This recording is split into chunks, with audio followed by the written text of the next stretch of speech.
Gujarat bulletin ન્યૂઝમાં આપનું સ્વાગત છે। અમદાવાદ ખાતે કરજાથી પરેશાન લોકો માટે પૂર્વ મુખ્યમંત્રી શંકરસિંહ વાઘેલાએ કરજા મુક્તિ ટીમ સાથે અડાલજ ખાતે જનતા દરબાર લગાવી લોકોની સમસ્યા સાંભળી।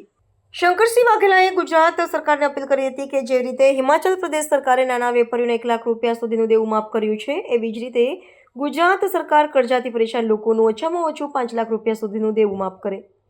જેમનું દેવું માફ ન કરી શકે તેમને 2 વર્ષ સુધીનો વ્યાજ પેનલ્ટી મુક્ત સમય આપવામાં આવે। जनता दरबाરમાં कर्जा मुक्ति अभियानના संस्थापक शाहनवाज चौधरी, भारतीय जी प्रदेश प्रभारी राजेश्वर ब्रह्मभट्ट, भारतीय जी प्रदेश अध्यक्ष नारायणभाई मकवाणा, भारतीय जी तथा गुजरात कर्जा मुक्ति अभियान टीमના સભ્યો તેમજ કરજાથી પરેશાન ગુજરાતના અલગ અલગ જિલ્લાઓમાંથી 200થી વધારે વેપારી, કિસાન, મજૂર, મહિલાઓને નોકરી કરવાવાળા ઉપસ્થિત રહ્યા હતા। જનતા દરબારમાં બધા જ લોકોએ તેમની સમસ્યા લખીને આપી, જેને કરજા મુક્તિ અભિયાન ટીમના માધ્યમથી વર્તમાન મુખ્યમંત્રી સુધી પહોંચાડવામાં આવશે। કરજા મુક્તિ અભિયાનના આગેવાન આપણા ચૌધરી સાહેબ, રાજેશ્વરભાઈ બ્રહ્મભટ્ટ, એમની ટીમ, અમારા નારાયણભાઈ મકવાણા, બધાનો આભાર માનું છું કે કહેવાતું આ વિકસિત ગુજરાત, સુખી ગુજરાત, એમાં દુઃખી લોકોની વેદના સાંભળનારું કોઈ નથી। એમની વાત સાંભળીને તમારા બધાના દુઃખમાં ભાગ લેવા માટે જે રાત દિવસ એક કરી રહ્યા છે એ બધાનો આભાર માનું છું। અને મને જે સમાચાર મળ્યા એમાં હિમાચલ સરકારે 1 લાખ રૂપિયાનું દેવું માફ કર્યું છે। હું માનું ત્યાં સુધી ગુજરાત સરકારને આપણે ટાઈમ લઈને મુખ્યમંત્રીને કહેવાય કે તમે કમસે કમ 5 લાખનું દેવું માફ કરો, અને આપણી સરકાર આવશે અને તમે લાવશો તો તમારું 25 લાખ રૂપિયાનું દેવું હોય તો એ માફ કરીશું। ત્યાં નથી માલિયાના અને અદાણી અંબાણીના કે સ્ટર્લિંગવાળા કે બીજા ત્રીજાના એવા રૂપિયા લોકો લઈને ભાગી જાય છે। આપણે તો ઘરે બેઠા છે, ન છૂટકે આ પૈસા લીધેલા।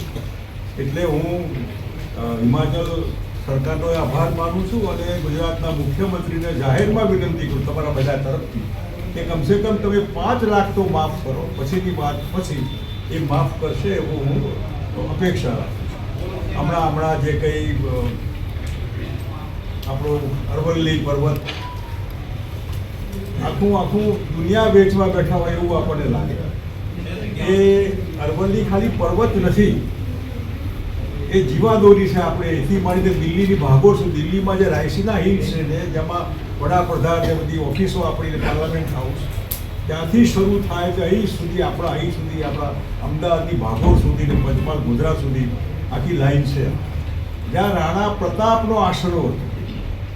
રાણા પ્રતાપને અરવલ્લીએ આશરો આપેલો અકબરની સામે લડતા કમસે કમ અત્યારે અંબાજી જતાં આપણને દુઃખ થાય કે જે બધા પથરા તોડીને છત્તીસગઢમાં મોટા કુવા થઈ ગયા, 1,000 ફૂટ ઊંડા, એટલા બધા પથ્થરો તોડીને લોકો અત્યારે કોન્ટ્રાક્ટરો લઈ જાય છે બીજેપીની સરકારમાં। આમ નામ ચાલશે તો આખું ચોખ્ખું થઈ જાય।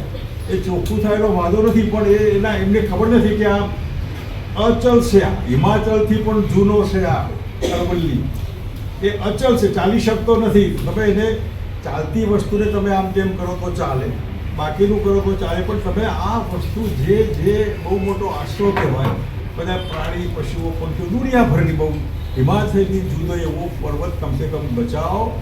અને નહીં બચાવો તો લોકો તમારી પાછળ પડીને જ્યારે મોકો આવશે ત્યારે આ પ્રજા સમજદાર છે, દુઃખી છે, પણ સમય આવે જવાબ આપવાવાળા।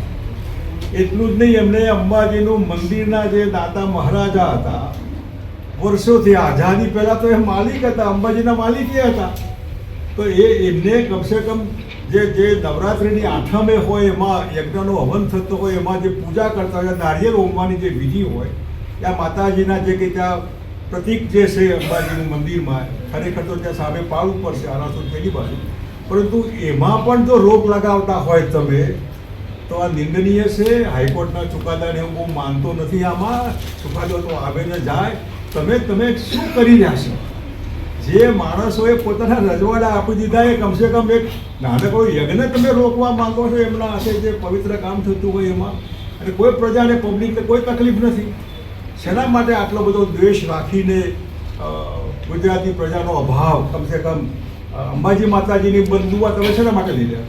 એટલે હું ગુજરાત સરકારને કહીશ કે અહીં જેટલો વિસ્તાર તમારો અરવલ્લીનો હોય એમાં ધરતીથી ઉપર કે નીચે એ પહાડને ડિસ્ટર્બ ન કરે. 100 ફૂટ કે 50 ફૂટ ઊંચો હોય એવું નહીં.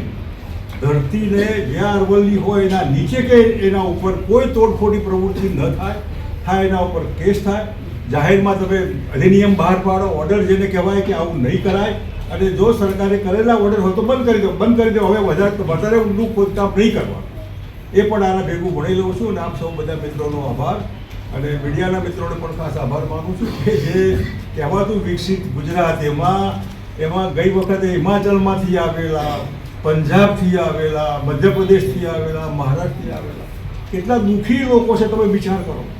અને અહીં કોઈ એને સામે જોનાર નથી. આપણે તો કમસે કમ તમારી સાથે મળીને વાત કરી, તમારી વેદનામાં આપણે ભાગ લઈ રહ્યા છીએ, તમારા દુઃખમાં ભાગ લઈ રહ્યા છીએ. અને એટલે હું તમારા માધ્યમથી પણ આ એક મેસેજ બધે જાય એવી અપેક્ષા રાખું છું. આ બધા પત્રકાર મિત્રોનો આભાર કે તમારા માધ્યમથી ગુજરાત અને દેશભરમાં વાત જશે. धन्यवाद. जैसा भी बापू ने बताया, हम लोग कर्जा मुक्ति अभियान चला रहे हैं. मैं कर्जा मुक्ति अभियान का संस्थापक हूं. हमारे साथ राजेश्वर ब्रह्मट जी हैं जो प्रदेश प्रभारी हैं. नारायण भाई मकवाना हमारे प्रदेश अध्यक्ष हैं. चंद्रेश भाई हमारे ऑफिस को मैनेज कर रहे हैं, टीम को मैनेज कर रहे हैं. समस्या बहुत गंभीर है और कर्जे के कारण लगातार लोग आत्महत्या कर रहे हैं. और हमने पहले भी कार्यक्रम किया रिवर फ्रंट पर, वहाँ भी लोगों को बताया. 20-25 हज़ार से ज़्यादा लोग थे वहाँ पर और अभी भी लगातार लोग आ रहे हैं. आप देख रहे हैं इतने सारे लोग यहाँ मौजूद हैं. और बापू ने जब से अपना प्रमाण पत्र दिया है तब से कम हार्श रिकवरी रुक गई है. गाली गलौज बदतमीजी नहीं हो रही है. वरना पहले तो ये हो रहा था कि गुजरात के व्यापारियों को, महिलाओं को गाली गलौज दी जा रही थी. उनको बोला जा रहा था कि भाई आप अपनी बहन को, बेटी को, बीवी को भेज दो अगर आप पैसा नहीं चुका पा रहे. तो कितनी शर्म की बात है. हम वर्तमान मुख्यमंत्री जी से मिले, बापू के रेफरेंस से जाकर के मिले, उनसे मुलाकात की और भूपेंद्र भाई पटेल जी ने भी कहा कि अगर कोई समस्या आ रही तो हमें बताइए, हम लोग समाधान करेंगे क्योंकि हमारे पास ऐसी शिकायतें नहीं आ रही. तो जितने भी लोग हमें सुन रहे हैं उन सबसे मैं रिक्वेस्ट करूंगा, अपील भी करूंगा, हाथ जोड़कर विनती भी करूंगा कि कर्जे के कारण कोई गलत कदम मत उठाइए. अभी हमारी पूरी टीम आपके साथ है, बापू हमारे साथ हैं और बापू ने वादा किया है कि आपकी कर्जा मुक्ति की लड़ाई लड़ेंगे. और जैसा भी हिमाचल सरकार ने कहा 1 लाख रुपए तक का व्यापारियों का, नौकरी करने वालों का 1 लाख रुपए तक का कर्जा माफ किया उन्होंने.